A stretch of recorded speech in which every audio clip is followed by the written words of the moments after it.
Hello everyone, welcome to Okul, India के सबसे affordable learning platform में आप सभी लोगों का एक बार फिर से बहुत बहुत स्वागत है। आइए अपने इस full course on environment by Shankar IAS academy को हम लोग आगे बढ़ाएंगे और चैप्टर 18 में आज हम लोग पहुंच चुके हैं जो है ओशियन एसिडिफिकेशन के ऊपर। ठीक है, पिछले लेक्चर तक हम लोगों ने जो है चैप्टर नंबर 17 जो क्लाइमेट चेंज के ऊपर था उसको कवर किया है और उस लेक्चर में हमने काफ़ी सारी चीज़ें रिलेटेड टू क्लाइमेट चेंज समझी, वेदर और क्लाइमेट में क्या अंतर होता है ये समझा। उसके बाद हमने ग्लोबल वार्मिंग को लेकर काफ़ी अच्छी अपनी अंडरस्टैंडिंग बनाई और साथ ही साथ हमने ये भी देखा कि जो अलग अलग तरीके के सोर्सेज हैं, ठीक है, क्लाइमेट चेंज होने के, जैसे ग्लोबल वार्मिंग के जिनको हम ग्रीन हाउस गैसेज बेसिकली बोलते हैं, उनके बारे में हमने जाना। हमने उनका जो ग्लोबल वार्मिंग पोटेंशियल होता है वो समझा और देखा कि कौन सी जो गैस है, जो ग्रीन हाउस गैस है, वो हमारे लिए कितनी ज़्यादा हानिकारक है और उसके सोर्सेज वगैरह क्या क्या है, कैसे उससे बचा जा सकता है, ये सारी बातें हमने पिछले लेक्चर में करी। ठीक है, तो इस वाले चैप्टर में जो है हम लोग ओशियन एसिडिफिकेशन को लेकर बात करेंगे और इसके आगे आने वाले जो लेक्चर्स रहेंगे उसमें हम लोग ओजोन डिप्लीशन वगैरह की बात करेंगे। तो ये जो चैप्टर्स हैं वो काफ़ी ज़्यादा इंपॉर्टेंट अपने आप में रहने वाले हैं। ठीक है, और इनमें से जो है क्वेश्चंस आने की चांसेस भी एग्जामिनेशन में रहती है। एज सच डायरेक्ट क्वेश्चन भी आ सकता है, अगर कोई स्टैटिक कंसेप्ट बेस्ड क्वेश्चन आया तो डायरेक्ट भी आ सकता है यहाँ से, या फिर ऐसा भी हो सकता है कि इससे रिलेटेड जो आप यहाँ पर अपनी अंडरस्टैंडिंग बनाएंगे उससे रिलेटेड कोई क्वेश्चन जो है कि कंसेप्ट यहाँ से लिया जाए, कंटेक्स्ट आपका कहीं करंट अफेयर्स वगैरह का हो और उसके थ्रू भी एक क्वेश्चन जो है वो एग्जामिनेशन में आपको देखने को मिल सकता है। लेकिन इस तरीके के क्लाइमेट रिलेटेड जो भी टॉपिक हैं ये काफ़ी एक कह सकते हैं कि हाई प्रोबेबल टॉपिक्स रहते हैं जिनमें से क्वेश्चन आने की चांसेस एग्जाम में रहती है। ठीक है, चलिए तो आगे बढ़ने से पहले आप सभी लोगों से एक बार मैं फिर से रिक्वेस्ट करना चाहूँगा कि जो लोग इस कोर्स को, इस वीडियो सीरीज को फॉलो कर रहे हैं, जिनको ये पसंद आ रही है, वो ज़्यादा से ज़्यादा वीडियोस को लाइक करें, ज़्यादा से ज़्यादा शेयर करें अपने दोस्तों के साथ, कलीग्स के साथ, ताकि हमारे इन कोर्सेज़ का जो फ़ायदा है वो ज़्यादा से ज़्यादा लोगों तक पहुँच सके। और बाकी जो लोग चैनल पर नए हैं, जिन्होंने अभी तक हमारे चैनल को सब्सक्राइब नहीं किया है, तो उन लोगों से भी मैं रिक्वेस्ट करूँगा कि आप लोग चैनल को ज़रूर सब्सक्राइब कर लें और बेल आइकन प्रेस ज़रूर कर लें, सो दैट कि हमारी तरफ से जब भी कोई नया वीडियो आए वो आप तक मिस ना हो, उसका नोटिफिकेशन आप तक पहुंच जाए। तो उसके लिए आप लोग बेल आइकन को भी ज़रूर से प्रेस कर लीजिए। ठीक है, और साथ ही साथ इस पूरे के पूरे वीडियो सीरीज़ का जो फुल कोर्स है वो हमारी वेबसाइट पर अवेलेबल है। वहाँ पर आपको सारे के सारे वीडियोज़ बिना किसी ऐड के, यानी कि ऐड फ्री आपको वीडियो मिल जाएंगे। साथ ही साथ chapter wise notes, chapter wise quizzes आप लोगों के लिए वहाँ पर प्रोवाइड किए जाएंगे, सो दैट कि आप लोग इस सब्जेक्ट की जो तैयारी है वो हमारे प्लेटफॉर्म के साथ, हमारे चैनल के साथ कर सकें। ठीक है, चलिए तो फिलहाल हम लोग जो है अपना discussion on chapter 18 ocean acidification को लेकर स्टार्ट करते हैं।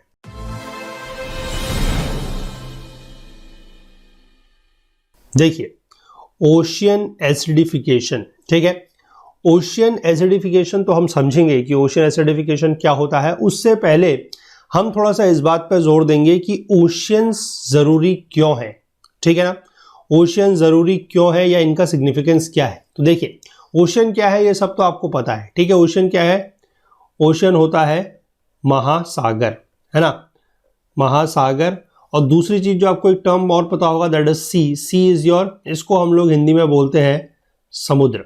ठीक है, तो हालांकि इसमें अंदर क्या है कि साइज वगैरह का अंतर होता है, ठीक है ना, कि ओशियन जो है वो ज़्यादा बड़े होते हैं as compare to the seas. ठीक, और बाकी कुछ जो और इसके ज्योग्राफिकल डिफरेंसेस हैं वो आप लोगों ने ज्योग्राफी के कोर्सेज में अपने पढ़े होंगे कि ओशियन जो है वो जनरली ओपन होते हैं, सीज में थोड़ा बहुत क्लोजनेस जो है वो हो सकती है। ठीक है, ये सारे के सारी चीज़ें जो है वो आप ज्योग्राफी में अपने पढ़े होंगे या फिर पढ़ सकते हैं अगर नहीं पढ़े हैं तो। लेकिन फॉर द टाइम बिंग इसको ध्यान रखेंगे कि ओशियन जो है वो जनरली दे आर लार्ज। ठीक है, और अर्थ में टोटल जो अर्थ है, जो ग्लोब है हमारी, उसमें टोटल कितने ओशियंस हैं? 5 ओशियंस हैं, ये भी आप लोगों को पता होंगे, है ना। Atlantic ocean, Pacific ocean, Indian ocean, ऐसे करके 5 ओशियंस हैं। ठीक है, चलिए हम आगे देखते हैं कि ओशियंस की सिग्निफिकेंस क्या है। पहले तो ये बात करेंगे, oceans are an important reservoir for CO2।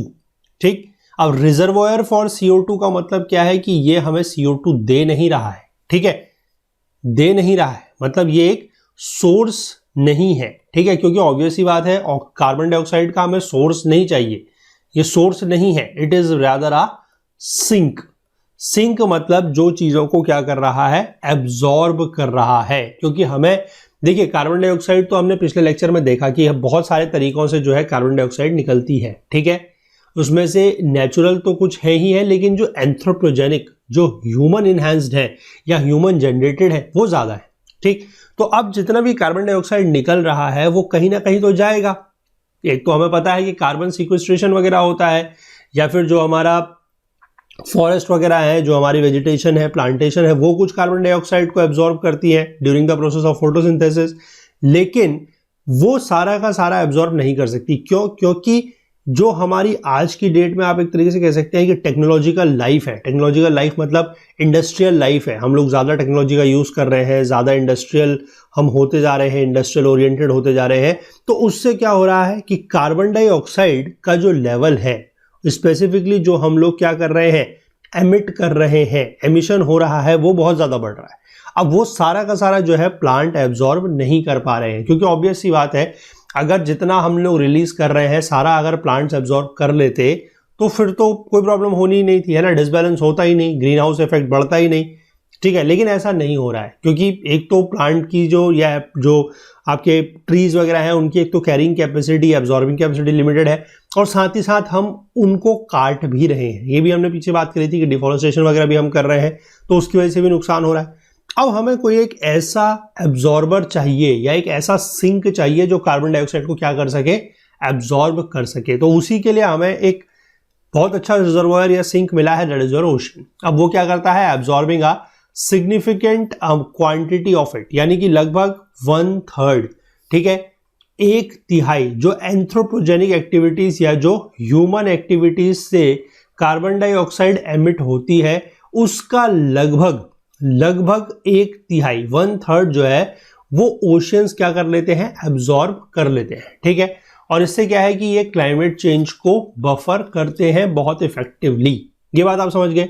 पहली बात, यहां पर इन 2 लाइनों में सिर्फ और सिर्फ ये लिखा गया है कि ओशियन की इंपॉर्टेंस क्या है या ओशियन की सिग्निफिकेंस क्या है, और ये कहां से रिलेट किया गया है, जो हमारा कार्बन डाइऑक्साइड का एमिशन है उसकी एब्जॉर्ब करता है, और उससे क्या है कि क्लाइमेट चेंज जो है उससे बचा जा सकता है। क्योंकि हमने पिछले लेक्चर में बहुत डिटेल में ये बातें करी है कि किस तरीके से कार्बन डाइऑक्साइड बढ़ने की वजह से क्या हो रहा है, क्लाइमेट में परिवर्तन आ रहा है, ग्रीन हाउस गैसेस बढ़ रही है, वार्मिंग हो रही है, ये सारी बातें हमने पीछे करी है, ठीक है। तो आई होप कि आप समझ गए कि ओशियन की सिग्निफिकेंस क्या है, ठीक। अब आगे देखिए, अब देखते हैं कि ओशियन एसिडिफिकेशन जो इस लेक्चर का टर्म है, जो इस चैप्टर का टॉपिक है, उसका मतलब क्या है। Ocean acidification is the change in ocean chemistry, यानी कि जो ओशियन का पीएच लेवल है ना, जो पीएच लेवल है वो क्या हो रहा है, कम हो रहा है, ठीक। या फिर आप इसको ऐसे भी कह सकते हैं कि जो हाइड्रोजन आयंस होते हैं उनका कंसंट्रेशन जो है वो बढ़ रहा है, ठीक। Driven by the Uptake of carbon compounds by the ocean from the atmosphere. और ऐसा हो क्यों रहा है, क्योंकि जो एटमॉस्फेयर में से कार्बन कंपाउंड्स हैं उसको क्या कर रहा है, ये ले रहा है, उसको एब्जॉर्ब कर रहा है, तो उसकी वजह से इसका जो पीएच लेवल है वो कम होता जा रहा है, ठीक है। और पीएच लेवल कम होने का मतलब क्या है, एसिडिफिकेशन हो रहा है, ठीक।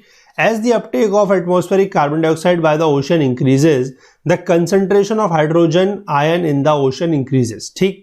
The concentration of carbonate ions decreases, the pH of the ocean decreases, and the oceans become less alkaline. This process is known as ocean acidification, ठीक है। अब यहाँ पर जो ये दिया हुआ है, इसमें जितने भी टर्म्स या जितनी भी चीज़ें समझाई गई हैं वो आप लोगों के लिए एज सच एग्जाम में इंपॉर्टेंट हो सकती हैं। जैसे कि पूछा जा सकता है कि अगर कार्बन डाइऑक्साइड का अपटेक या कार्बन डाइऑक्साइड का एब्जॉर्प्शन बढ़ रहा है बाय द ओशन तो क्या फर्क पड़ेगा। तो ध्यान रखना है कि हाइड्रोजन आयंस का जो कंसंट्रेशन है, हाइड्रोजन आयंस का जो कंसंट्रेशन है वो बढ़ रहा है, कार्बोनेट आयंस का जो कंसंट्रेशन है वो कम हो रहा है, पीएच जो है वो घट रहा है, और ओशन जो है वो कम एल्कलाइन हो रहे हैं। कम एल्कलाइन भी कह सकते हैं या आप मोर एसिडिक भी कह सकते हैं, बात एक ही है, ठीक है।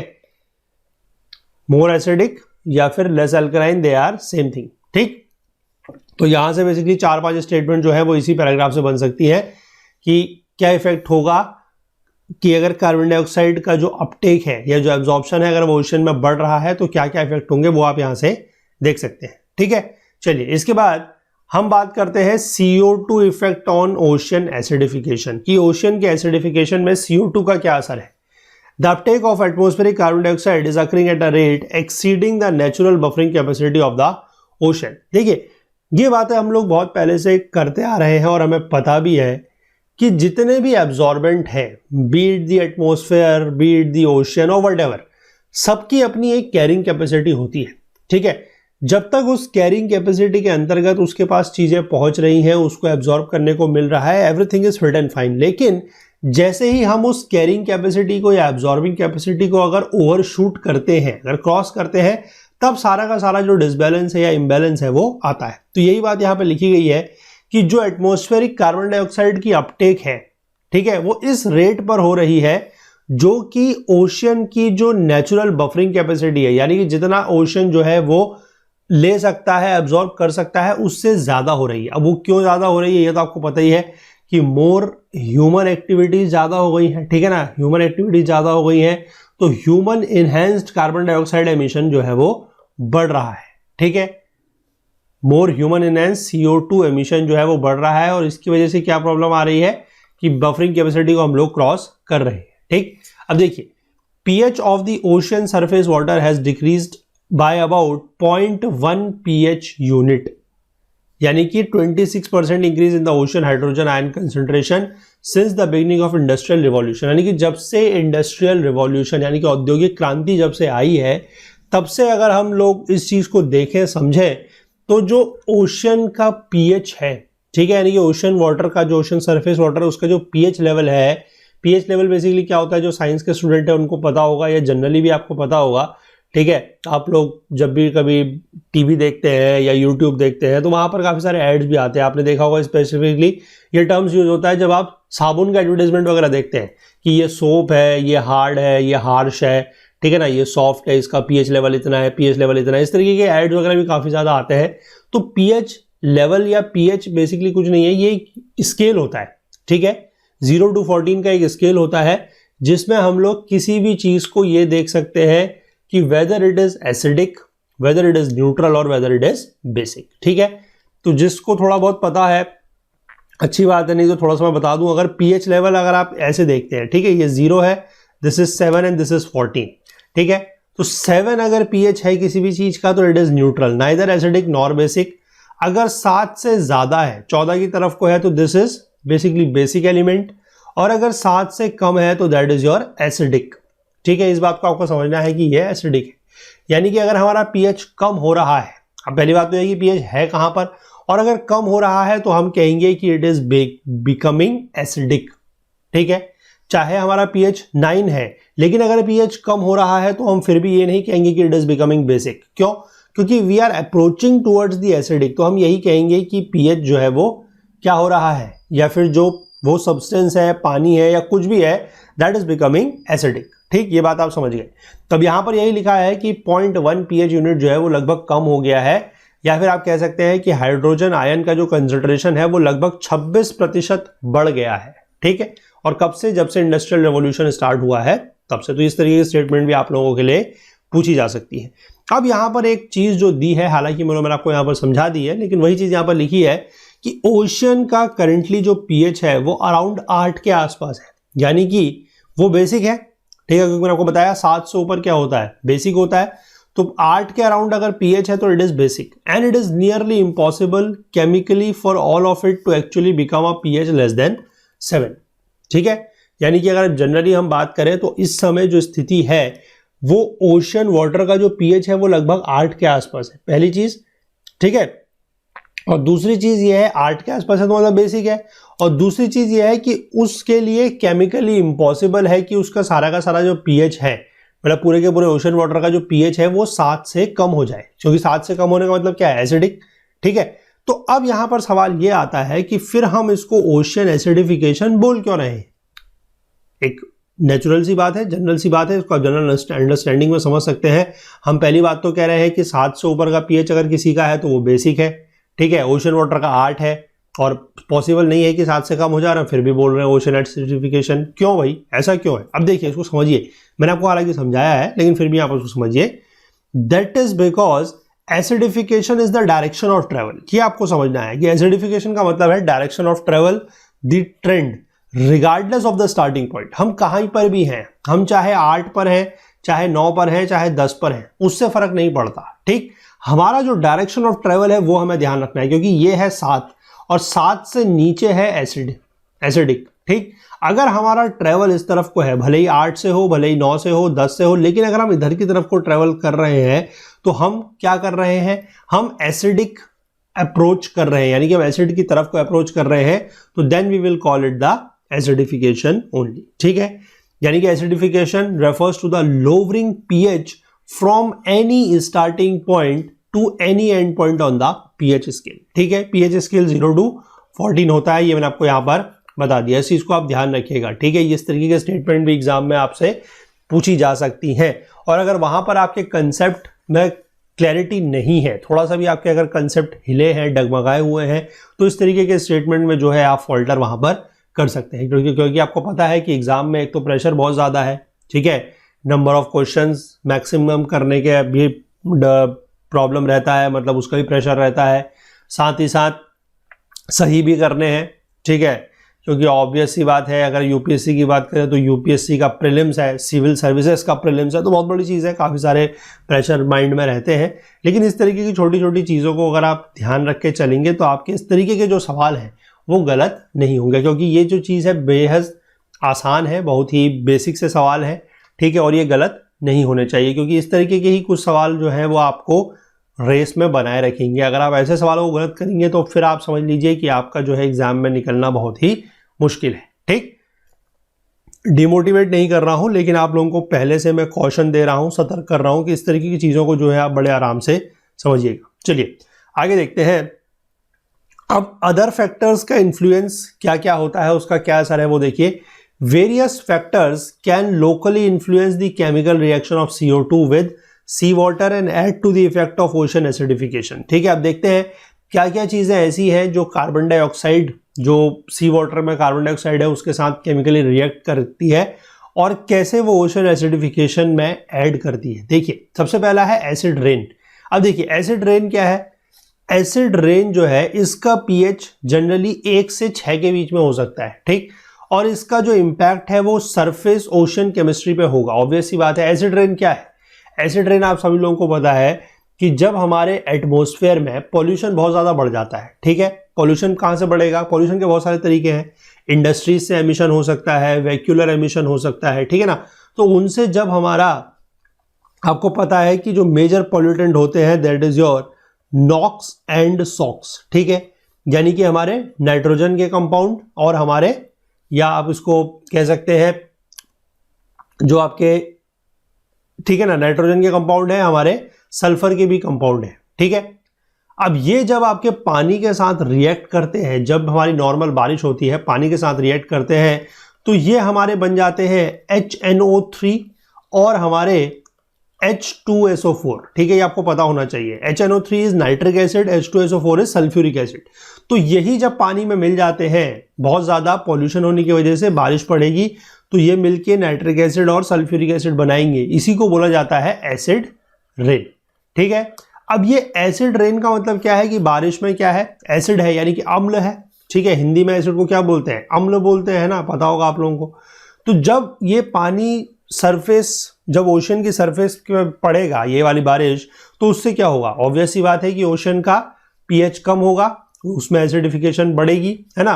तो it has major effect on ocean acidification locally and regionally but very small globally. अब ये भी आपको ध्यान रखना है कि एसिड रेन का जो असर है वो ओशन एसिडिफिकेशन के ऊपर सिर्फ लोकली या रीजनली है, यानी कि जहां पर इस तरीके की बारिश हो रही है वहां पर है।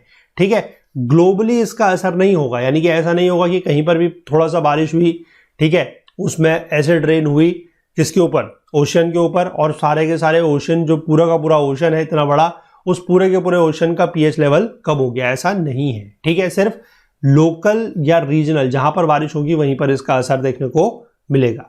इसके बाद अगर हम बात करते हैं यूट्रोफिकेशन की, यूट्रोफिकेशन हालांकि हम लोग पहले बहुत डिटेल में डिस्कस कर चुके हैं, आप लोगों को पता होगा। देखते हैं इसमें क्या है कि coastal waters are also affected by excess nutrient inputs. हमें पता है कि जो न्यूट्रिएंट न्यूट्रिएंट रिच वाटर होता है, न्यूट्रिएंट रिच वाटर में ही क्या होता है, न्यूट्रिएंट रिच वाटर में यूट्रोफिकेशन होता है, ठीक है।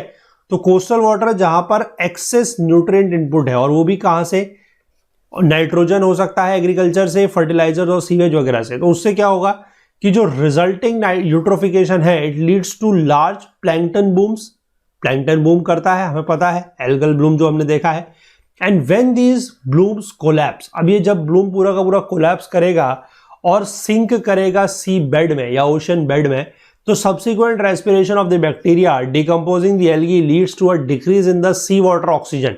और धीमे धीमे क्या होगा, ये चीजें हम सारी पहले डिस्कस कर चुके हैं, ठीक है ना, कि जब ये सारा का सारा मरेगा, कौन मरेगा, जो ये प्लैंकटन्स वगैरह हैं वो मरेगा, उसके ऊपर फिर जब बैक्टीरिया डिकम्पोज करेंगे, ठीक है, जो एरोबिक बैक्टीरियाज होंगे तो वो ऑक्सीजन को कंज्यूम करेंगे, और जब वो ऑक्सीजन को कंज्यूम करेंगे तो वहां पर क्या होगा, जो कार्बन डाइऑक्साइड का लेवल है वो बढ़ेगा, और कार्बन डाइऑक्साइड का लेवल बढ़ेगा मतलब जो पीएच लेवल है वो कम हो जाएगा। ठीक, इस बात को आप समझ गए।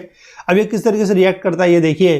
The term ocean acidification summarizes several processes that occur when CO2 react with sea water. ठीक है, जब कार्बन डाइऑक्साइड जो है समुद्र के पानी के साथ रिएक्ट करता है तब। The two reactions are particularly important. Firstly, the formation of carbonic acid with subsequent release of hydrogen ions. देखिए ये कार्बन डाइऑक्साइड है, ये पानी है, ठीक है, रिएक्ट हुआ, H2CO3 बना, and H2CO3 is nothing, it is known as carbonic acid. ठीक, कार्बोनिक एसिड बना, कार्बोनिक एसिड बनने के बाद क्या है, इसमें हाइड्रोजन आयंस और जो कार्बोनेट आयंस हैं वो रिलीज होंगे। यहां पर आप इसको देख सकते हैं, एटमॉस्फेरिक कार्बन डाइऑक्साइड है, ये आके पानी में मिला, it becomes dissolve carbon dioxide, dissolve carbon dioxide पानी के साथ रिएक्ट करके बनाएगा कार्बोनिक एसिड। ठीक है, और कार्बोनिक एसिड जो है वो फिर आपका दो पार्ट में टूटेगा, one is your hydrogen ion that is H+ ions, और दूसरा है your bicarbonate ions that is HCO3 negative ions. ठीक, और उसके बाद ये जो HCO3 नेगेटिव आयंस हैं ये फिर से जो है आपके इसी में टूटेंगे, that is H ions that is hydrogen ions and the carbonate ions. ठीक है, तो यहां पर आप दो रिएक्शन जो है वो समझ सकते हैं। पहला तो है वाटर और कार्बन डाइऑक्साइड का मिलके कार्बोनिक एसिड बनना, और फिर कार्बोनिक एसिड का डिकम्पोज होना into the hydrogen ions and the bicarbonate ions, and then again the dissolution और the disintegration of bicarbonate ions into the hydrogen ions and the carbonate ions. ठीक, इस चीज को आप जो है फिगर को समझिएगा, ये रिएक्शन जो है आप याद रखिएगा। ठीक, the above reaction and release of hydrogen ions increases acidity and thus pH level is reduced। क्योंकि हमने ऊपर ये चीज पढ़ी थी कि एसिडिटी बढ़ने का मतलब क्या है कि हाइड्रोजन आयंस जो है वो बढ़ रहे हैं। हाइड्रोजन आयंस यहां पर आप देख सकते हैं कि ज्यादा से ज्यादा हाइड्रोजन आयन रिलीज हो रहे हैं, तो इसकी वजह से क्या है कि एसिडिटी बढ़ रही है या फिर पीएच लेवल जो है वो घट रहा है। ठीक, the second reaction between the carbonate ions CO2 and water produces bicarbonate ions. ठीक है, ये चीज हमने देखी कि जो हमारे कार्बोनेट आयंस हैं उससे बाइकार्बोनेट आयंस बन गए, यहाँ पर जो ये डिसइंटीग्रेशन हो रहा है इसकी वजह से यहाँ से भी हमारा जो है H+ ions that is hydrogen ions release हो रहे हैं। ठीक है, इसका जो कंबाइंड इफेक्ट है of both these reactions not only increases acidity but also louvers the availability of carbonate ions, और इसकी वजह से क्या है कि जो कार्बोनेट आयंस हैं वो भी कम हो रहे हैं। ठीक, तो हमने दो चीज देखी थी कि या तो हमारे हाइड्रोजन आयन बढ़ गए, कार्बोनेट आयंस कम हो गए, ये सारा का सारा मतलब क्या है कि एसिडिटी जो है वो बढ़ रही है, एसिडिटी इज इंक्रीजिंग और we are moving towards this. ये डायरेक्शन हमारा जो है वो ये रह रहा है ऑन द पीएच स्केल। तो आपसे सवाल ये भी पूछा जा सकता है, ठीक है, कि पीएच स्केल में ओशन एसिडिफिकेशन का मतलब क्या है। We are moving from right to left, ये हमारा राइट है, ये हमारा लेफ्ट है। ठीक है, this is right, this is left, तो we are moving from right to left on the pH scale.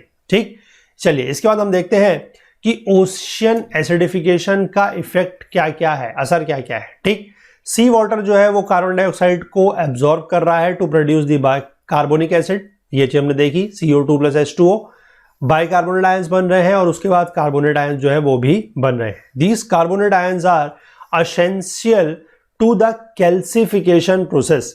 ठीक है, हमने कैल्सिफिकेशन प्रोसेस अगर आप लोगों को ध्यान हो तो कोरल्स जहां पर हमने पढ़े थे, कोरल्स में हमने देखा था। ठीक है, तो ये भी सवाल आपको ध्यान रखना है कि जो ये कार्बोनेट आयंस है वो कैल्सिफिकेशन की प्रोसेस के लिए बहुत ज्यादा क्या है, इंपॉर्टेंट है। That allows certain marine organisms to build their calcium carbonate shells and skeletons। ठीक, कैल्सिफिकेशन प्रोसेस के लिए इंपॉर्टेंट है और कुछ मरीन ऑर्गेनिजम्स को बेसिकली ये कैल्शियम कार्बोनेट के शेल्स और स्केलेटन बनाने में भी मदद करता है। अब वो कौन कौन से हैं, जैसे कि hard tropical corals, cold water corals, molluscs, crustaceans, sea urchins, certain types of plankton, lobsters etcetera, ये सारे। ठीक है। हाउएवर अगर हमारा जो एटमॉस्फेरिक CO2 लेवल बढ़ रहा है तो उससे क्या है, pH लेवल कम होगा, increase in the concentration of carbonic acid, bicarbonate ions बढ़ेंगे और causing a decrease in the concentration of carbonate ions. Carbonate ions कम हो रहे हैं और बाइकार्बोनेट आयंस जो है वो बढ़ रहे हैं, इसको ध्यान रखना है। ठीक, 10 carbonate ions are less available. अब कार्बोनेट आयंस देखिए कम हो गए और calcification is therefore harder to achieve and may be prevented altogether. तो ये भी आप चीज समझ सकते हैं। ठीक है ना, कार्बोनेट आयंस अगर कम हो रहे हैं, क्योंकि कार्बोनेट आयंस जरूरी है, इस बात को ध्यान रखेंगे, कार्बोनेट आयंस जो है वो जरूरी है, नॉट दी बाइकार्बोनेट आयंस। ठीक, अब कार्बोनेट आयंस अगर कम हो रहे हैं, कार्बोनेट आयंस अगर कम अवेलेबल होंगे तो कैल्सिफिकेशन जो है वो होना क्या हो जाएगा, मुश्किल हो जाएगा। और ऐसा भी हो सकता है अगर बहुत ज्यादा बढ़ जाए तो ऑल टुगेदर पूरा का पूरा प्रिवेंट भी हो जाए। ठीक, तो जो ओशियन एसिडिफिकेशन का असर है, जो इम्पैक्ट है, वो पोटेंशियली कैटास्ट्रॉफिक कंसिक्वेंसेस भी ला सकता है फॉर द ओशियन लाइफ, और मैनी मरीन स्पीशीज जो है वो उनको नुकसान पहुंच सकता है या फिर हो सकता है कि वो परमानेंटली डिस्ट्रॉयड भी हो जाए। ठीक, अब इससे बचा कैसे जा सकता है? देखिए, बचने का सीधे सीधे एक ही तरीका है, क्योंकि हमने देखा कि जो मेजर सोर्स है या जो मेजर कारण है जिसकी वजह से ओशियन एसिडिक बन रहा है वो क्या है, कार्बन डाइऑक्साइड। तो बचने के तरीके क्या क्या है कि सबसे पहला तो तरीका यही है, the best possible way is कि हम कार्बन डाइऑक्साइड को क्या करें, कम करें। ठीक, इसके बाद ऐसी गवर्नमेंट पॉलिसीज यानी कि ऐसी सरकारी नीतियों को हम लोग प्रमोट करें, बढ़ावा दें, जिनसे हम लोग CO2 के एमिशंस को कम कर सकें, उसके ऊपर एक कैप लगा सकें, एक अपर लिमिट लगा सकें। ठीक, ऑफशोर ड्रिलिंग जो हो रही है उसको एलिमिनेट करें by advocating the use for energy efficiency. Energy efficiency का हम लोग जो है वो यूज करें, यानी कि हमारा जो वेस्टेज वगैरह है, जो एग्जॉस्ट वगैरह है वो कम हो। और अगर पॉसिबल हो तो हम लोग जो अल्टरनेटिव एनर्जी सोर्सेज है, यानी कि हमारा जो गैसोलीन वगैरह है या जो फॉसिल फ्यूल वगैरह है, जिससे हमने देखा है कि कार्बन डाइऑक्साइड का एमिशन ज़्यादा होता है, उसको हम लोग थोड़ा सा उसका यूज़ कम करने की कोशिश करें इफ़ पॉसिबल। और जो हमारे कन्वेंशनल सोर्सेज ऑफ एनर्जी है उनसे हटकर हम लोग जो हमारे renewable non conventional sources of energy है, जैसे कि विंड पावर है, सोलर है, इसकी तरफ को हम लोग जो है थोड़ा सा चेंज करने की कोशिश करें। ठीक है, चलिए इसके बाद आगे देखिए, इसमें एक टर्म दिया हुआ है दैट इज सैचुरेशन होराइजन। अब देखते हैं ये क्या है। Deep cold ocean waters are naturally under saturated with carbonate ions causing the shell of most calcifying organisms to dissolve. जो हमारा डीप कोल्ड ओशियन वाटर है, ठीक है, यानी कि जो ज्यादा गहराई पर है, वो जनरली क्या होता है कि वहां पर कार्बोनेट आयंस कम होते हैं। ठीक है, कार्बोनेट आयन से वो क्या होता है, अंडर सैचुरेटेड होता है, और अंडर सैचुरेटेड होने की वजह से वहां पर क्या है कि ज्यादातर जो कैल्सिफाइंग ऑर्गेनिजम्स है वो डिसॉल्व हो जाते हैं। ठीक, सरफेस वाटर जो है वो ओवर सैचुरेटेड होता है with carbonate ions and do not readily dissolve shells of calcifying organisms. और कैल्सिफाइंग ऑर्गेनिजम्स जो है जैसे कि वही कोरल्स वगैरह, वो यहां पर डिसॉल्व जनरली नहीं होते हैं। ठीक, the saturation horizon is the level below which calcium carbonate minerals undergo dissolution. अब ये आपको ध्यान रखना है कि सैचुरेशन होराइजन क्या होता है। सैचुरेशन होराइजन बेसिकली एक वो लेवल है, समुद्र का वो स्तर है, वो लेवल है जहां पर जो कैल्शियम कार्बोनेट के मिनरल्स हैं वो डिसॉल्व होने शुरू होते हैं। ठीक, those organisms that can survive below the saturation horizon do so due to special mechanism to protect their calcium carbonate from dissolving. क्योंकि ऑब्वियस सी बात है, नीचे कैल्शियम कार्बोनेट कम है। ठीक है, मतलब कार्बोनेट आयन जो है वो कम है, और जो कैल्शियम कार्बोनेट वाले ऑर्गेनिजम्स होंगे वो नीचे जैसे ही जाएंगे वो डिसॉल्व हो जाएंगे। ठीक है, अब इसको एक बड़े सिंपल एग्जांपल से समझते हैं, अगर आपको ये चीज नहीं समझ में आई है। कि देखिए, जैसे मान लीजिए एक ग्लास है, ठीक है, एक क्लीन वाटर का ग्लास है, उसमें अगर हम थोड़ा सा नमक घोलते हैं या चीनी घोलते हैं, वटेवर जो आपको अच्छा लगे, नमकीन मीठा, ठीक है, पीना नहीं है हालांकि, मतलब एक जनरल बता रहा हूं। आपने मान लीजिए थोड़ा सा उसमें नमक घोला। अब अगर वो ओवर सैचुरेटेड है या पहले अंडर सैचुरेटेड लेते हैं, अगर वो अंडर सैचुरेटेड है मतलब उसमें आपने थोड़ा सा नमक घोला है, अभी उसकी कैपेसिटी और भी है नमक घोलने की, तो उस पर क्या होगा, अगर आप उसमें थोड़ा सा नमक और डालेंगे तो उसको भी अगर आप चम्मच से हिलाएंगे, स्टेयर करेंगे तो वो घुल जाएगा। ठीक है, तो that is the same process of under saturation. अगर कहीं पर पानी में कार्बोनेट आयंस कम है तो उसमें अगर आप और कार्बोनेट आयंस ऐड करते हैं या कैल्शियम कार्बोनेट ऐड करते हैं वो डिसॉल्व कर जाएगा। ठीक है, ऑन दी अदर हैंड अगर आपके पास वही साफ पानी का ग्लास है, उसमें अगर आपका इतना सारा नमक पहले से ही घुला हुआ है कि वो ऑलमोस्ट सैचुरेटेड या ओवर सैचुरेटेड है, उसमें अगर आप और नमक डालेंगे तो कोई फर्क पड़ेगा नहीं पड़ेगा, वो घुलेगा ही नहीं। ठीक है, तो similarly is the process of surface water जो ओवर सैचुरेटेड है। ओवर सैचुरेटेड अगर होगा तो उसमें आप भले ही कैल्शियम कार्बोनेट डालें या नहीं डालें, वो घुलने वाला नहीं है, डिसॉल्व नहीं होगा। डिसोल्यूशन वहीं पर होगा जहां पर अंडर सैचुरेशन है। ठीक है, इस बात को आप समझ गए। तो इसलिए अब कुछ ऑर्गेनिजम्स ऐसे हैं जो सैचुरेशन होराइजन से नीचे सरवाइव कर सकते हैं, उनके पास कुछ ऐसा स्पेशल मैकेनिज्म है कि जिससे वो अपने कैल्शियम कार्बोनेट को घुलने ना दें। ठीक, as ocean acidification causes this horizon to rise vertically in the water column, so more and more calcifying organisms will be exposed to under saturated water and thus vulnerable to dissolution of their shells and skeletons। ठीक है, क्योंकि ये चीज हमने देखी कि carbonate ions में क्या हो रहा है, कमी आ रही है, और कार्बोनेट आयंस में अगर कमी आ रही है तो मतलब क्या हो रहा है कि जो ये लेवल है, जो सैचुरेशन होराइजन है वो ऊपर की तरफ को बढ़ रहा है। ऊपर की तरफ को बढ़ रहा है मतलब फिर वही प्रॉब्लम, जो कैल्शियम कार्बोनेट वाले जो ऑर्गेनिजम्स हैं उनके लिए तो नुकसान है, क्योंकि अंडर सैचुरेशन बढ़ रहा है, और अंडर सैचुरेशन बढ़ रहा है मतलब कि वो ज्यादा एक्सपोज हो जाएंगे किसमें, ऐसे पानी में जहां पर कार्बोनेट आयंस कम है, यानी कि उनके डिसॉल्व होने की जो रेट है वो बढ़ सकता है। ये प्रॉब्लम है। The saturation horizon of calcite occurs at a greater ocean depth than for aragonite. ठीक है, but both horizons have moved closer to the surface presently when compared to the 1800s। तो इस चीज को आप ध्यान रखेंगे कि ये जो सैचुरेशन होराइजन है, पहली बात तो इसको समझिएगा क्या है, और दूसरी चीज ये कि ओशन एसिडिफिकेशन की वजह से ये ऊपर की तरफ को बढ़ रहा है, और ऊपर की तरफ को बढ़ रहा है तो उससे प्रॉब्लम किसके लिए है, जो कैल्शियम कार्बोनेट कंटेनिंग सब्सटेंसेज या ऑर्गेनिजम्स हैं जैसे कि कोरल्स वगैरह, उनके लिए ये काफी ज्यादा नुकसानदायक है। ठीक है, चलिए इसके बाद हम देखते हैं ocean acidification and the short and long term fate of carbon in the system.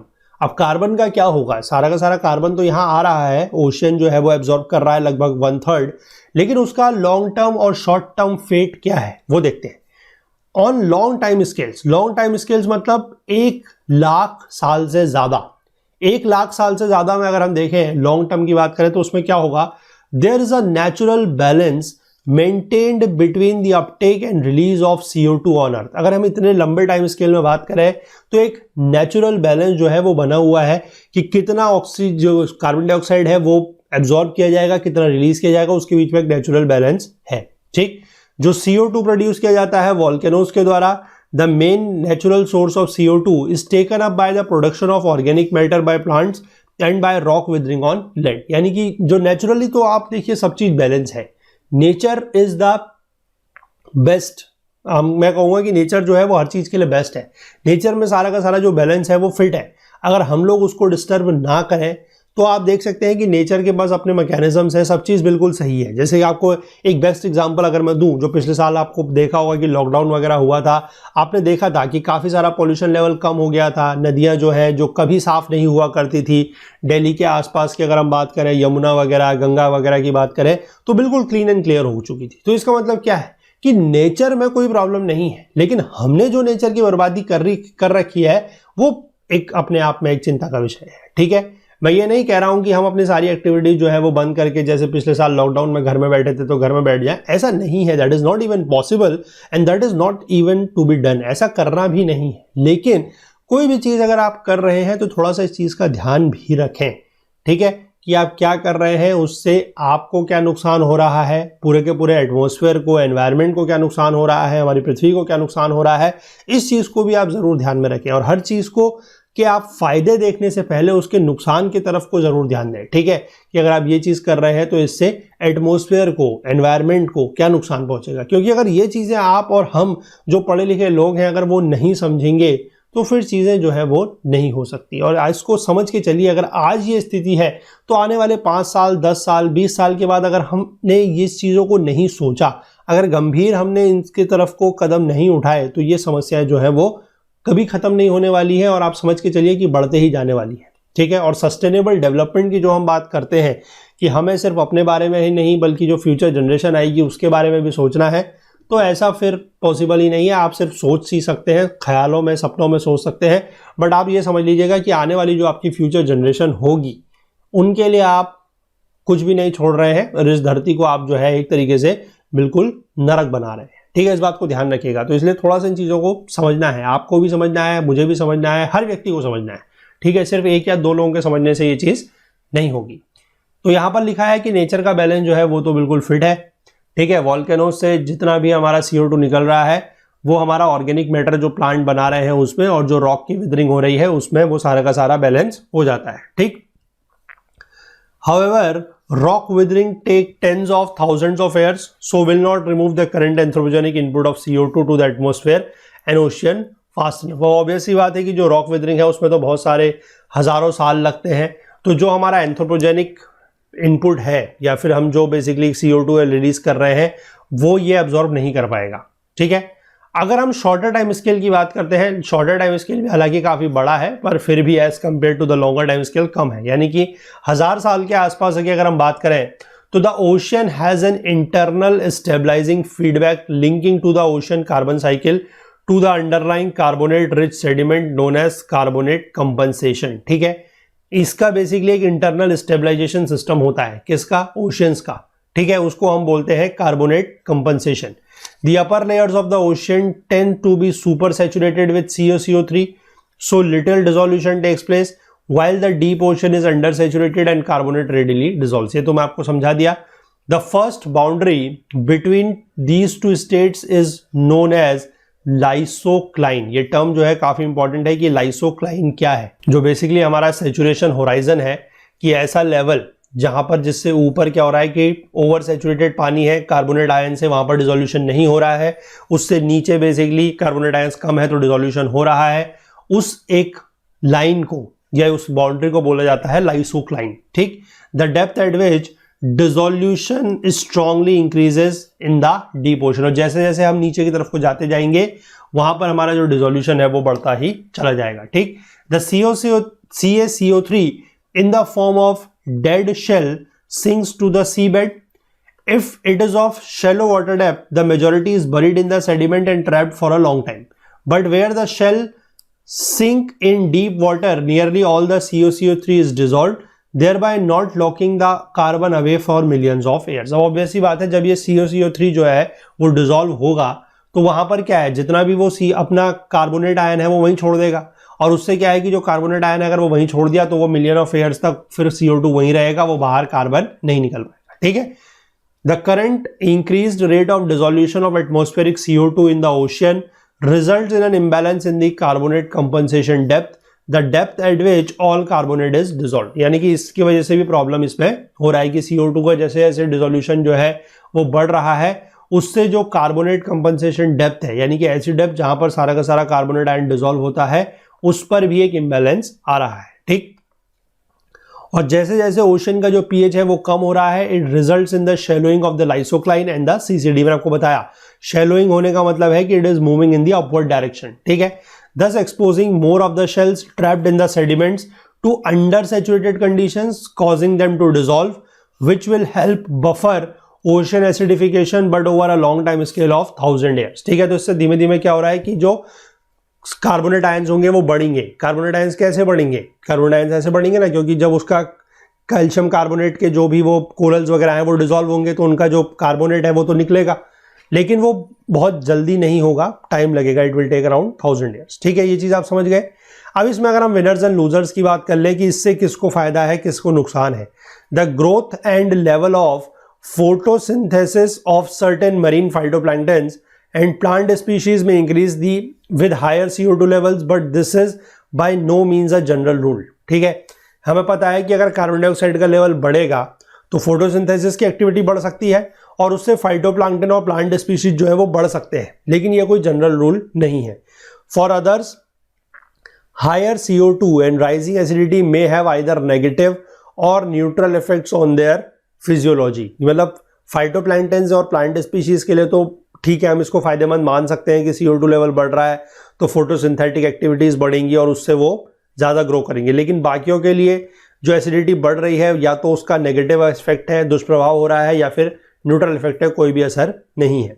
ठीक है, therefore particular marine plants will be winners while others will be losers and some may show no signs of change but change is inevitable। ठीक है, लेकिन ऐसा हो सकता है कि कुछ को तो फायदा हो प्लांट्स वगैरह को, कुछ को नुकसान हो, कुछ में ऐसा है कि चेंजेस के कोई साइन नजर ना आए, कोई संकेत नहीं दिखे, लेकिन चेंज तो होगा, वो तो इनएविटेबल है, वो होगा। ठीक है, a reduction in the atmospheric CO2 levels is essential to halt ocean acidification before it is too late। तो वही बात लास्ट में लिखी गई है कि CO2 के लेवल को, जो एटमॉस्फेरिक CO2 लेवल है, उसको हमें क्या करना है, कम करना है, ताकि हम ओशियन के एसिडिफिकेशन को जो है समय रहते या बहुत देर हो जाए उससे पहले ही हम रोक सके और जितना हो सके उसको मिनिमाइज कर सके। ठीक है, तो this is all about this chapter of ocean acidification. I hope आप इसको समझे होंगे। इसमें जो मैंने आपको कुछ इंपॉर्टेंट कंसेप्ट बताए कि ओशन एसिडिफिकेशन हो रही है तो उसका मतलब क्या है, कि जैसे हाइड्रोजन आयंस बढ़ रहे हैं, ये सारी चीज़ें, और साथ ही साथ जो लाइसोक्लाइन का कंसेप्ट मैंने आपको समझाया, अंडर सेचुरेटेड, ओवर सेचुरेटेड का, इन चीज़ों को आप बिल्कुल अच्छे से ध्यान रखिएगा। ठीक है, चलिए, तो यहाँ पर ये चैप्टर जो है इसी के साथ कंप्लीट होता है। अगले चैप्टर में अब हम लोग जो है बात करेंगे अबाउट दी ओजोन डिप्लीशन। ठीक है, जो हमारा ओजोन डिप्लीशन है उसके बारे में अगले लेक्चर में हम नए चैप्टर में बात करेंगे। ठीक है, चलिए, तो कंटेंट रिलेटेड आपको जो भी डाउट है वो आप हमारे टेलीग्राम का जो ग्रुप है ओकुल GS UPSC डिस्कशन फोरम, उसमें ज्वाइन करके आप हमसे पूछ सकते हैं। इसका लिंक आपको नीचे डिस्क्रिप्शन बॉक्स में मिल जाएगा, या फिर आप इसको टेलीग्राम में सर्च करके भी ज्वाइन कर सकते हैं। बाकी इस पूरी की पूरी वीडियो सीरीज का जो फुल कोर्स है वो हमारी वेबसाइट पर अवेलेबल है। उसके लिए भी आप नीचे डिस्क्रिप्शन में जो लिंक दिया है उसके थ्रू जाके एनरोल कर सकते हैं। कोर्स को एक्सेस करने में या कोर्स को परचेस करने में अगर आपको कोई भी टेक्निकल क्वेरी आती है तो आप हमसे आइदर व्हाट्सएप के थ्रू इस नंबर पर, या फिर जो हमारी ईमेल आईडी है उसके थ्रू भी हमसे कांटेक्ट कर सकते हैं। बाकी हमसे ज़्यादा जुड़ने के लिए आप हमें फेसबुक पे, इंस्टाग्राम पे, लिंक्डइन पे और ट्विटर पर भी फॉलो कर सकते हैं। तो मिलेंगे अगले लेक्चर में नए चैप्टर के साथ, ओजोन डिप्लीशन के साथ। तब तक के लिए अपना बहुत बहुत ध्यान रखिएगा। Please do take care of yourself. Thank you, have a nice day, bye bye.